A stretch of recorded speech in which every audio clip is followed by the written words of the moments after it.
আজকে সংস্কার করতে যারা বাধা সৃষ্টি করেছেন, আমি বলবো দীর্ঘ 16 বছর কোথায় ছিলেন? রাগ ডাক সেরেই বলবো, বিএনপি আপনারা কোথায় ছিলেন? প্রতিবার ঈদের কথা বলেছেন, ঈদের পরে আমরা আন্দোলন করব, ঈদের পরে সংগ্রাম করব, ঈদের পরে সেইটা করব। হাজারো ঈদ চলে গেছে, আপনারা আন্দোলন করতে পারেন নাই। কিন্তু ছাত্র জনতা আজকে আন্দোলনের ভিত্তিতে যে অর্জন করেছে, সেই অর্জনকে ধ্বংস করার চক্রান্ত করতেছেন।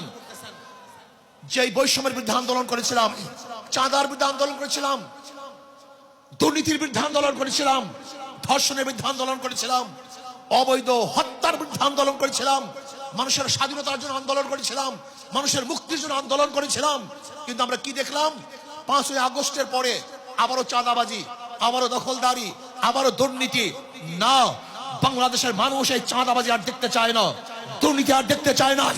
যারা 53 বছর পর্যন্ত বাংলাদেশকে 5 বার দুর্নীতির চ্যাম্পিয়ন করেছে, ওই সমস্ত দলকে বাংলাদেশের জনগণ আর ক্ষমতায় দেখতে চায় না। বাংলাদেশের জনগণ কি ক্ষমতায় দেখতে চায়? ইসলামকে ক্ষমতায় দেখতে চায়। বাংলাদেশের জনগণ ইসলামী আদর্শের মানুষকে ক্ষমতায় দেখতে চায়। যারা খাঁটি ইসলাম, মদিনার ইসলাম নিয়ে সামনে অগ্রসর হবে, বাংলাদেশের মানুষ তাদেরকে গ্রহণ করবে। মদিনার ইসলামের বাহিরে কোন নব ইসলামকে বাংলাদেশের মানুষ গ্রহণ করবে না ইনশাআল্লাহ। প্রিয় ভাইরা আমার, আসুন ইসলাম হুকুমাতের জন্য আমাদের সাধনা করতে হবে, চেষ্টা করতে হবে।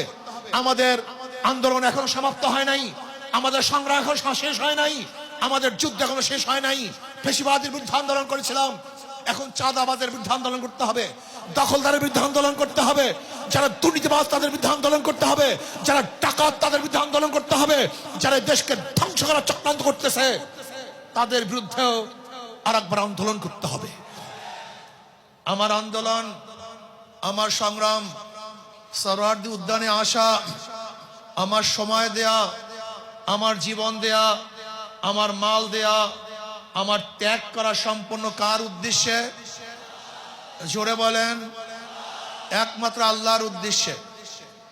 ইসলামী যুব আন্দোলন সাহাবাদের অনুসরণ করে, সাহাবাদের অনুসরণ ইসলামী যুব আন্দোলন। সাহাবাদেরকে ভুলবেন না, তারাই আমাদের অনুপ্রেরণা। আমরা তাদের দেখানো পথে চলতে চাই, তাদের মহব্বত অন্তরে লালন করি, তাদের ভালোবাসতে জানি, তাদেরকে ভালোবাসতে জানি, তাদেরকে এত মহব্বত করি, আমাদের জীবনের চেয়ে সাহাবায়ে কেরাম থেকে বেশি মহব্বত করি। শুধু কি তাই, যারা সাহাবাদেরকে ঘৃণা করে, সমালোচনা করে, ওদেরকে আমরা মহব্বত করতে পারি না, ওদেরকে আমরা ভালোবাসতে পারি না। আমরা জনাব মুহাম্মদ রাসূলুল্লাহ সাল্লাল্লাহু আলাইহি ওয়াসাল্লাম আদর্শ গ্রহণ করে তার দেখানো নীতি আদর্শ বাস্তবায়ন করতে চাই। আমরা এরদোগানের আদর্শ বাস্তবায়ন করতে চাই না, আমরা মুরসির আদর্শ বাস্তবায়ন করতে চাই না, আমরা মদিনাওয়ালার আদর্শ বাস্তবায়ন করতে চাই। আমি যুব আন্দোলনকে বলবো, খবরদার সুন্নাতকে বাদ দিয়ে কোন আন্দোলন সংগ্রাম আমরা করতে চাই না। আমরা সুন্নাতকে ধারণ করে আন্দোলন সংগ্রাম করতে চাই। আমরা সুন্নাতকে জবাই দিয়ে তাকিয়ার নামে, আমরা কৌশলের নামে সুন্নাতকে জবাই দিতে চাই না, বরং আমরা চাই সুন্নাতকে সমুন্নত করতে, সুন্নাত অনুযায়ী চলতে। আমি বিশ্বাস করি ওয়ালা তাহিনু ওয়ালা তাহজানু ওয়া আনতুমুল আলাউনা ইন কুনতুম মুমিনিন। যদি আমাদের ঈমান মজবুত হয়, যদি ঈমানকে শক্তিশালী করতে পারি, তাহলে এমন আওয়াজ দেব আল্লাহু আকবারের ধ্বনিতে, যেরকম রাজা গৌর গমদের তখ্ত তাউস ধ্বংস হয়ে গেছে, আমরা যদি আল্লাহু আকবারের ধ্বনি দিতে পারি, ঈমানের সাথে আল্লাহু আকবারের ধ্বনি উচ্চারণ করতে পারি, তাহলে বর্তমান ফ্যাসিস্টদের সমস্ত তখ্ত তাউস ভেঙে চুরমার হয়ে যাবে ইনশাআল্লাহ। এর জন্য যুব আন্দোলনকে বলবো, খবরদার জিকির ও ফিকির, জবানে জিকির থাকতে হবে, ব্রেনের মধ্যে ফিকির থাকতে হবে, কলমের মধ্যে শুকুর থাকতে হবে, অঙ্গ প্রত্যঙ্গে সবর থাকতে হবে। মনে রাখবেন, রুহানিয়াত ও জিহাদের সমন্বিত প্রয়াস। রুহানিয়াতকে বাদ দিয়ে কোনো জিহাদ আমরা চাই না। রুহানিয়াতকে বাদ দিয়ে জিহাদ করবেন, এটা জিহাদ হবে না, সন্ত্রাস হবে। কি হবে? সন্ত্রাস হবে। যেই জিহাদের সাথে রুহানিয়াত নাই, ওই জিহাদ জিহাদ না, বরং সন্ত্রাসবাদ হবে। ইসলামী ছাত্র আন্দোলন, ইসলামী যুব আন্দোলন, ইসলামী আন্দোলন বাংলাদেশ, তারা কি চায়? আল্লাহর জমিনে আল্লাহর হুকুমতের মাধ্যমেই কল্যাণ রাষ্ট্র চায়। ইসলামী হুকুমত বাদ দিয়ে আমরা কল্যাণ রাষ্ট্র চাই না, আমরা ইসলামী হুকুমতের মাধ্যমে কল্যাণ রাষ্ট্র প্রতিষ্ঠিত করতে চাই। আমরা বিশ্বাস করি ইসলাম হুকুমত ব্যতীত secularism, socialism, capitalism, communism, democracy কোন আদর্শ মানুষকে শান্তি দিতে পারে না, মুক্তি দিতে পারে না।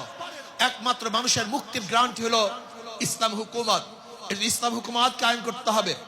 আপনারা জানেন আজকে অন্তর্বর্তী সরকার কিছু সংস্কার করতেছে, তার মধ্যে রাষ্ট্র সংস্কার। অবশ্যই রাষ্ট্র সংস্কার করতে হবে। কেন? আপনারা জানেন ফ্যাসিস্ট সরকার, রাষ্ট্রের এমন কোন বিভাগ নেই যে বিভাগকে ধ্বংস করে নেই, সমস্ত বিভাগকে ধ্বংস করে ফেলেছে। কাজী ধ্বংস স্তূপের উপরে সুন্দর একটা নির্বাচন উপহার দেওয়া সম্ভব নয়। আগে সংস্কার হবে, তারপরে নির্বাচন হবে। রাষ্ট্র সংস্কারের মধ্যে আমি বিচার বিভাগের স্বাধীনতা চাই, বিচার বিভাগের পূর্ণ স্বাধীনতা চাই। আজকে আমরা কি দেখেছি, সরকার পরিবর্তন হওয়ার সাথে সাথে সমস্ত আসামিরা খালাস হয়ে গেছেন, আবার সরকার পরিবর্তনের সাথে সাথে অনেক আসামি জেলে ধুকে ধুকে মরছেন। তার মানে বিচার বিভাগ কি সরকারের ইঙ্গিতে চলে? একটা ভালো রাষ্ট্রের, উন্নত রাষ্ট্রের সবচেয়ে বড় মানদণ্ড হলো বিচার বিভাগের স্বাধীনতা। যেই রাষ্ট্রের মধ্যে বিচার বিভাগের স্বাধীনতা নাই, ওই রাষ্ট্র ভালো কল্যাণমুখী একটা রাষ্ট্র হতে পারে না। এর জন্য আমি বিচার বিভাগের স্বাধীনতা চাই। এমন স্বাধীনতা চাই বিচারকরা আইন অনুযায়ী বিচার করবে, কারোর ইঙ্গিতে বিচার করবে না, কারোর দিকে দৃষ্টি করে বিচার করবে না, বরং আইনে যা আছে সেই অনুযায়ী সে রায় প্রদান করবে। এমন স্বাধীনতা বিচার বিভাগকে থাকতেই হবে। এমনকি ওই চেন্নাইকে, চিটাগাংয়ের চেন্নাইকে, সেও যদি বিচারের আওতা দিন, সেও যদি আইনের আওতায় খালাস পায়, আমার কোনো আপত্তি নেই। কিন্তু আমিও যদি বিচারের আইনের মাধ্যমে জেলে থাকি, তাহলে আমার আপত্তি নেই। বিচার বিভাগকে স্বাধীন দিতে হবে, কারোর ইঙ্গিতে বিচার বিভাগ চলতে পারে না। যদি বিচার বিভাগের স্বাধীনতা না থাকে, মান হাফেরা হুফেরা, তুমি যেই গর্ত খুঁজবা সেই গর্তের মধ্যে একদিন তুমিই পড়বা। এর জন্য বিচার বিভাগের স্বাধীনতা চাই। নাম্বার 2, সংবিধান সংস্কার। আজকে দেখেছি সেখানে প্রায় 505টা আসন রাখা হয়েছে।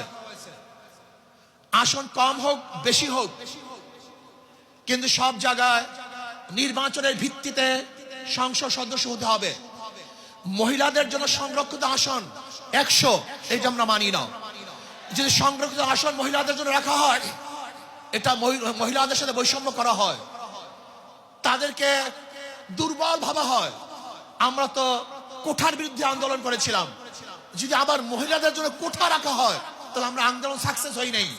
আমরা বলবো মহিলারা সরাসরি নির্বাচন করবে, নির্দিষ্ট কোনো কোঠা আমরা চাই না। কোনো মহিলাদের জন্য নির্দিষ্ট কোঠা থাকবে না, তারা নির্বাচন সরাসরি করবে।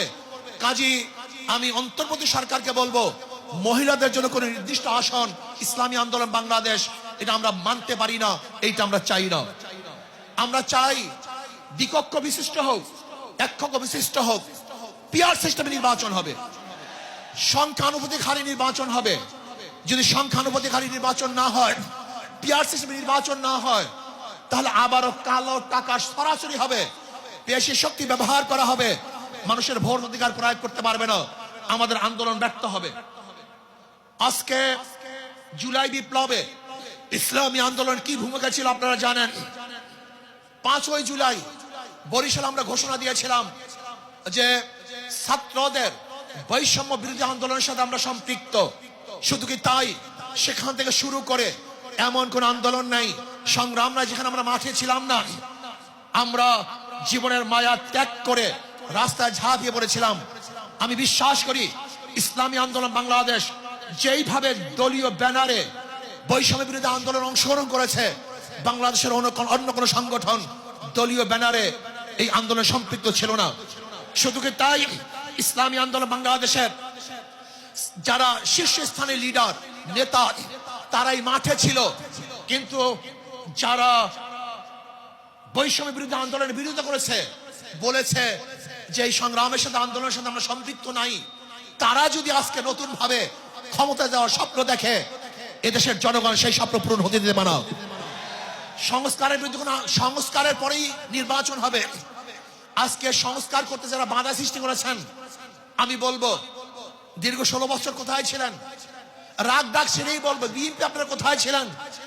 প্রতিবার ঈদের কথা বলেছেন, ঈদের পরে আমরা আন্দোলন করব, ঈদের পরে সংগ্রাম করব, ঈদের পরে সেইটা করব।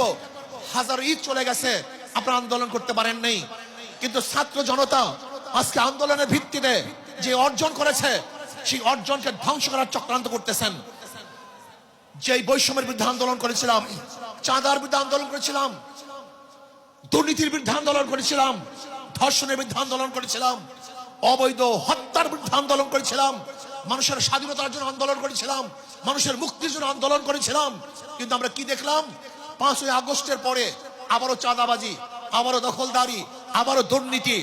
না, বাংলাদেশের মানুষ এই চাঁদাবাজি আর দেখতে চায় না, দুর্নীতি আর দেখতে চায় না।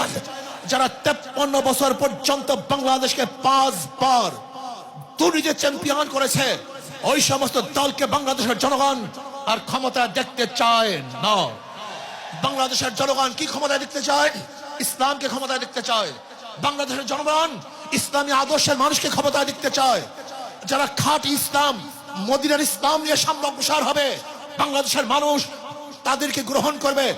মদিনার ইসলামের বাহিরে কোন নব ইসলামকে বাংলাদেশের মানুষ গ্রহণ করবে না ইনশাআল্লাহ। প্রিয় ভাইরা আমার, আসুন ইসলাম হুকুমাতের জন্য আমাদের সাধনা করতে হবে, চেষ্টা করতে হবে। আমাদের আন্দোলন এখনো সমাপ্ত হয় নাই, আমাদের সংগ্রাম এখন শেষ হয় নাই, আমাদের যুদ্ধ এখনো শেষ হয় নাই।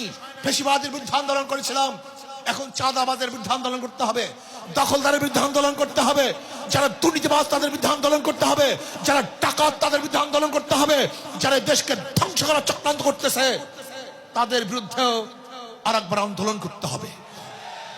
আজকে ভারত আমাদের দেশকে দখল করার চক্রান্ত করতেছে।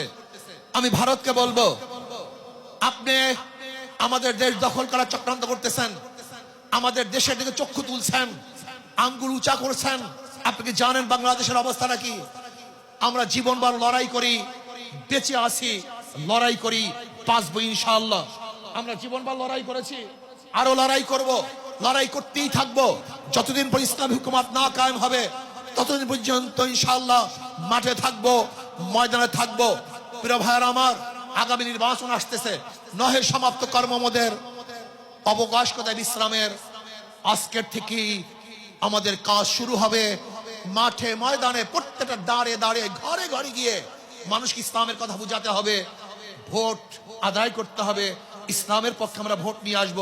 আল্লাহ আমাকে এবং আমাদের সবাইকে ইসলাম হুকুমত কায়েম করার চেষ্টা করার এবং সর্বোচ্চ ত্যাগ করার তৌফিক দান করেন। যুব কনভেনশন শুকরিয়া আদায় করছি, যারা আয়োজন করছেন সবাইকে ধন্যবাদ জ্ঞাপন করছি।